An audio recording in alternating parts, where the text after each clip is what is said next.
السلام علیکم ویورز، ہمیں آپ کے ساتھ آپ کے اپنے چینل مفتی عبدالرزاق سپیچ میں آج کا اہم مسئلہ بہت ہی اہمیت کا حامل یہ مسئلہ ہے، اور یہ مسئلہ ناپاک مرد اور عورت کے لیے بارے میں ہے کہ آیا حالت ناپاکی میں اور عورت حالت حیض میں کیا قرآن کی تلاوت کر سکتی ہیں یا نہیں، اور اسی طرح مرد ناپاکی کی حالت میں قرآن پاک پڑھ سکتا ہے یا نہیں، اور عورتیں حالت حیض میں قرآن کریم پڑھا سکتی ہیں یا نہیں۔ ایک اہم مسئلہ آج کل ہر طرف یہ مسئلہ گھوم رہا ہے، اور میری یہ آپ سے گزارش ہے، التماس ہے، درخواست ہے، ریکویسٹ ہے کہ جو بھی مسائل ہوں آپ باسند مفتی اور عالم سے پوچھیں، نہ کہ کسی عام لوگوں سے پوچھ لیں یا کسی اور ٹیچر سے نہ پوچھیں، بلکہ مسائل کے ماسٹر علماء اور مفتیان کرام ہوتے ہیں۔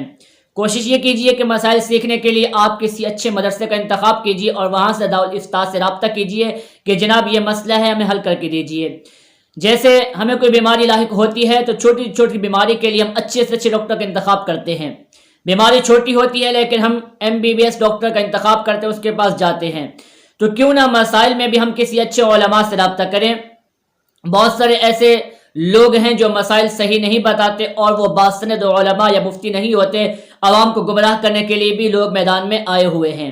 تو آج کا یہ مسئلہ ہے کہ آیا حالت حیض میں عورت قرآن کریم پڑھ سکتی ہے، پڑھا سکتی ہے یا نہیں۔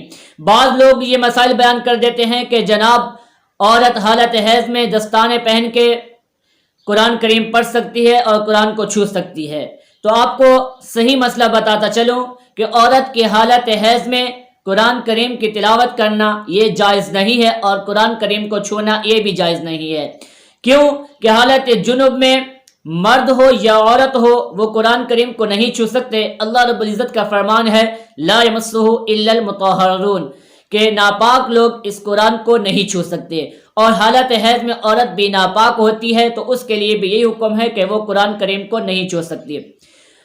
بعض یہ ہوتا ہے کہ طالبات ہوتی ہیں جو قرآن کریم حفظ کر رہی ہوتی ہیں، یا وہ طالبات جو قرآن کریم کی تفسیر پڑھ رہی ہوتی ہیں، یا ایسی معلمات وہ خواتین جو قرآن کریم حفظ کروا رہی ہوتی ہیں یا پڑھا رہی ہوتی ہیں، ان کے لیے مسئلہ یہ ہے کہ وہ کسی ایسی چادر کو لیں جو جسم کے ساتھ اٹیچ نہ ہو۔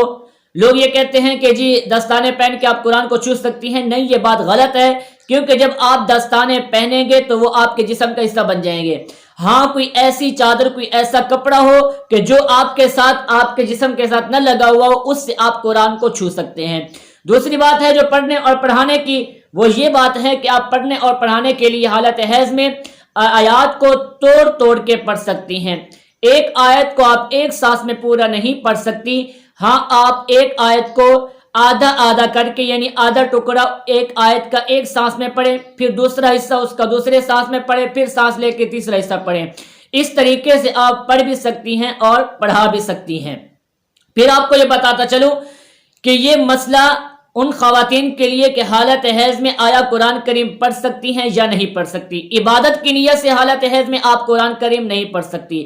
ہاں وہ جو حفاظ ہیں، جو حافظات ہیں، اور قرآن کریم اگر نہ پڑھیں تو بھول جانے کا خوف ہو، ڈر ہو کہ گیپ آ جائے گا، آیا اس صورت میں کیا کریں گے، تو ان کے لیے یہ مسئلہ ہے کہ وہ آیات کو توڑ توڑ کے پڑھ سکتی ہیں، یعنی کہ ایک آیت کو ایک سانس میں وہ نہیں پڑھیں گی۔